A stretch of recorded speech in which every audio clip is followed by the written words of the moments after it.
Здравейте! В днешното видео искам да изподеля един изключително интересен материал, който направиха Клейтън и Натали Морис по повод на бруталната цензура, която в момента се извършва в Америка от страна на демократите и на ЦРУ срещу всеки защитник на Доналд Тръмп. Като тя е насочена не само към обичайните заподозрени, като Тъкър Карлсън, Бен Шапиро и още всеки проповядващ републиканските идеи и всеки голям републикански инфлуенсър, но този път те си позволиха да извият ръцете на YouTube да shadow банне и Джо Роган. Да, добре ме чухте, дори и Джо Роган, който повечето от вас знаете, но за тези вас, които не знаете, той е бащата на подкаст жанра. Буквално всички тук в България, говоря за Карбовски, за Цанов, за Киро Брейка, копират части от стила на Джо Роган. Както и, кажи речи, всеки, който се занимава с подкаст жанра. Той беше първия и наложи този доста популярен в днешно време жанр и той е и най-големия подкастър в света с над 18 милиона последователи. Като видеото му с Доналд Тръмп беше shadow баннато от YouTube за Америка. Така ако се намирате в Америка, вие няма как да видите цялото интервю, ако го пишете в търсачката, освен ако изрично не отидете на канала на Джо Роган. Което е наистина немислимо. Щом посегнаха и на бащата на подкаст жанра с 18 милиона последователи и видеото на Доналд Тръмп до този момент, въпреки шадълбана, е гледано от 44 милиона души.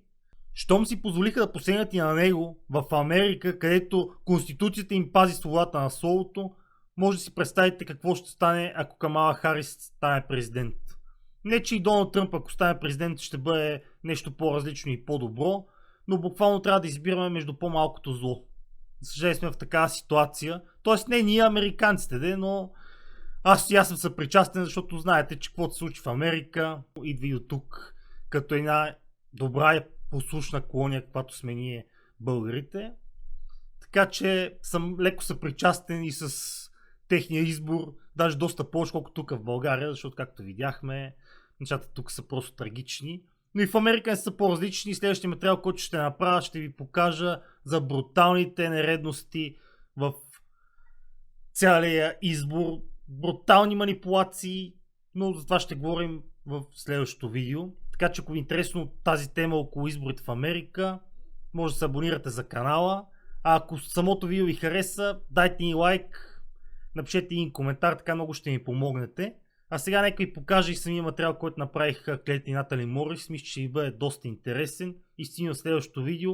Благодаря за вниманието. Чао, до следващия път. So Tucker Carlson last night received this text message.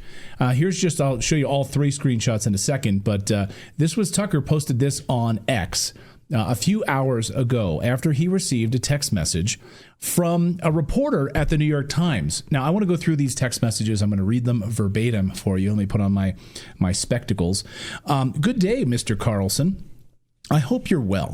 I'm Nico Grant, a reporter at the New York Times. I wanted to give you an opportunity to comment for an upcoming article that takes a look at how political commentators have discussed the upcoming election on YouTube. We rely on analysis conducted by researchers at Media Matters for America. I love that they rely on analysis. You don't do it yourself, New York Times? No, they rely on the liberal-backed David Brock Media Matters for America, as Glenn Greenwald has pointed out, one of the most corrupt organizations in all of media. But you're going to rely on them to get your analysis. That's not reporting. That's parroting. So you're going to get your liberal researchers and Media Matters to do your work for you. Could you kindly provide us with a comment or decline to comment by the end of the day tomorrow, Tuesday, October 29th? Thanks so much for your time. By the way, whose schedule, you reach out to him like he has to respond to you? By your deadline? Who the F do you think you are? The New York Times, one of the most corrupt publications in the world, the mouthpiece for the deep state of the United States, an FBI whistleblower who told me when they want to leak stories, you go to the New York Times because they are as corrupt as they come. So who are you to make demands on Tucker's time? You have until the end of the day tomorrow to give me a response. Middle finger to you. Go suck it. Here are the points we plan to include, the New York Times writes.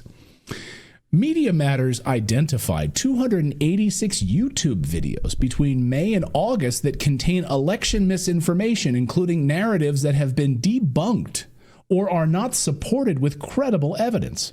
Researchers identified videos posted by you in those 4 months that contain election misinformation. Now, we feature a clip of you saying, quote, all the sadness we've seen after the clearly blank election. All these bad things happen, but people I know love each other more. I also have a few questions. Number one, are you a member of the YouTube Partner Program? Number two, if so, how frequently does YouTube demonetize your videos? Number three, has YouTube sent you messages, emails, or notices in the last year that your content contains misinformation? Thanks for your time. So you see what they're doing here is they're angling to frame YouTube for things they don't like. Right.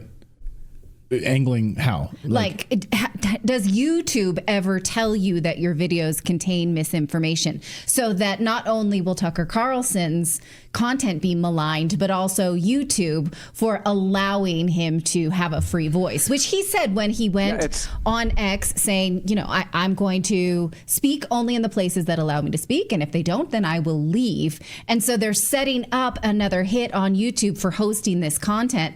And then what will YouTube do? We've seen it in the wake of COVID, the war in Ukraine, et cetera. Go ahead, Philip. YouTube will be saying, oh, well, we have no choice. I mean, the New York Times published this piece. We have to come to the defense of free, we have to protect democracy. Go ahead, Philip. Sorry.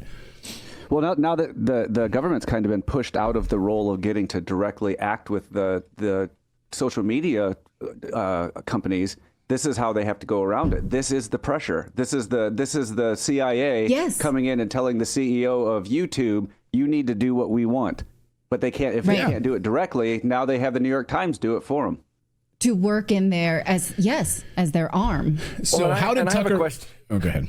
Really quick, I just have a quick question. How in the heck did they get Tucker's cell phone number? Like, is that just in a database there? Who knows? Like, I mean, and he's not the only one, which you'll see in a second. I mean, who knows how they got it? Well, we know that Tucker was spied on by the NSA as he was setting up an interview with Putin. So the government could have just as easily passed this along through indirect channels. Yeah, exactly. I mean, we know that the New York Times is a mouthpiece of the CIA and the deep state.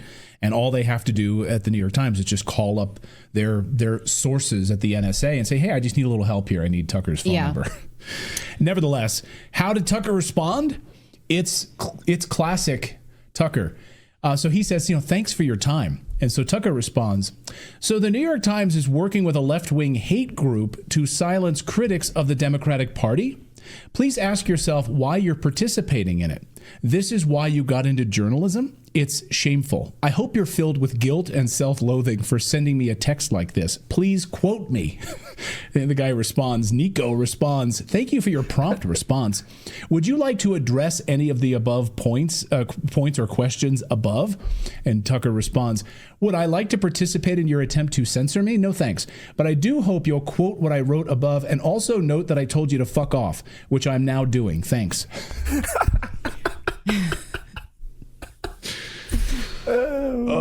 Golf clap. Yeah. So I reached out to Tucker this morning about this, and he said he's just trying to keep himself amused at this point because these people are evil. That's what he told me. And I think these people are demonic, honestly. I think that his text betrays a confidence that he does not have, this Nico, because you have to think that he's a peon who's doing the bidding of the U.S. government, thinking that he's doing right, probably because he's too young to know the difference, but also peeing his pants. Oh, yeah. So this guy is peeing his pants because he then locked his Twitter account down because the backlash was swift and immediate. Here is Nico Grant now locking down his Twitter posts. These posts are protected. You can't see them anymore at the New York Times. You're a New York Times reporter and we can't see your tweets unless you've approved us to see them? Yeah. He looks quite young. Oh, I know. And actually, a lot of people saying he's clearly young, and hopefully you'll, do an about face. Like, this will be a moment in your life where you'll realize, like, hey, I really screwed up here. I was doing the bidding of the deep state and these communists. Well, somebody put him up to this. Of course. That was, and you're kind of hanging this kid out to dry a little bit. Yeah, it's like, Yeah. who's going to text Tucker? Oh, I know. Let Nico do it. Yeah, Nico will text anybody. Right. Let Nico do it. He's a tech reporter at the New York Times, and he's a tech reporter that covers YouTube and Google. That's his beat. Like, that's what he does. And Tucker does him a kindness by saving his number under his name so that we can't see it, because I can only imagine this guy would have changed his phone number by now from the responses he would have got. So Ben Shapiro also, and a number of conservatives were also hit by this. Ben Shapiro had this. He says, if you were wondering what the legacy media would plan for its October surprise, wonder no longer. It is here. Today, I received the following text from a reporter at the New York Times, and literally asks the same things, almost verbatim, save like a clip that he mentions of his specificity for Ben Shapiro. So Ben Shapiro responds, what precisely is the New York Times doing? It's perfectly obvious. It's using research from Media Matters, which is a radical left-wing organization whose sole purpose is destroying conservative media in order to pressure YouTube to demonetize and penalize any and all conservatives 1 week from the election. Ben Shapiro then writes, that's the entire game here. Run an article in America's, quote, most trusted newspaper that declares pretty much every major conservative a purveyor of misinformation on YouTube, thus strong-arming YouTube into taking action against conservatives. Then he says, this is totally scandalous. In 2020, the legacy media shut down dissemination of the Hunter Biden laptop story and laundered the claim that it was all Russian disinformation, all to get Joe Biden elected. Then he says in 2024, they're even more brazen. They're openly trying to intimidate YouTube, one of the most dominant news platforms in America, into shutting down anyone who isn't pro-Kamala. He's right. Zero Hedge even getting in on this today. One of the largest and most read websites in the world. Zero Hedge tweeted this. It's not just the New York Times and Media Matters. NewsGuard has also been mobilized. The entire censorship industrial complex is in full-blown meltdown over the disaster of Kamala Harris right now. I added that part, but that's why they're in a meltdown mode right now.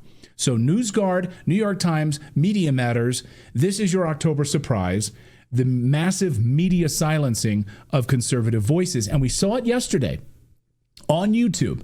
If you did a search for Trump Rogan interview, Trump Rogan full podcast interview, it doesn't matter. Here I did it just before the show just to show you again. Trump Rogan, search.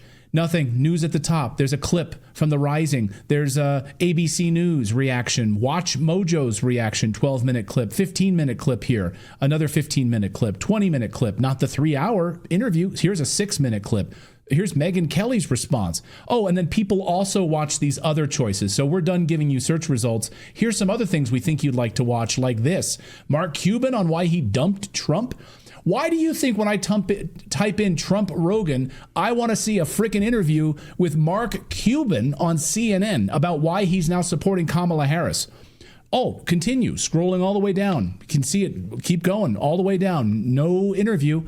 The Rising's response, all these companies, ABC News's, Fox News's response, shorts, and then clips from like a year ago. Oh, there's Trump on the Fresh Prince of Bel-Air from the 1990s. That's relevant. Here's Bill O'Reilly and I mean, Jon Stewart. That's relevant. Here's Saturday Night Live. That's relevant. So do any search you want. Unless you specifically go to Trump Rogan's page, you won't be able to find it. So what did Joe Rogan do? He posted it on X this morning or overnight, I think. And now at this point, as of 10:21 p.m. last night, had 5 million views in just like a short amount of time. He says, since there's an issue with searching for this episode on YouTube, here's the full podcast with Trump. There you go. So this all happened at the same time, within like a 24-hour period, the mobilization of the media and the attempt to silence these conservative voices. So here we go, folks. They just don't understand why their attempts to promote the Democratic Party and thereby themselves and their own self-interest is not working. The polls are showing them that their influence is waning, and they're just so confused. Yeah, it's very confusing. Well, we got more news, too. Wielded such power in a bad way.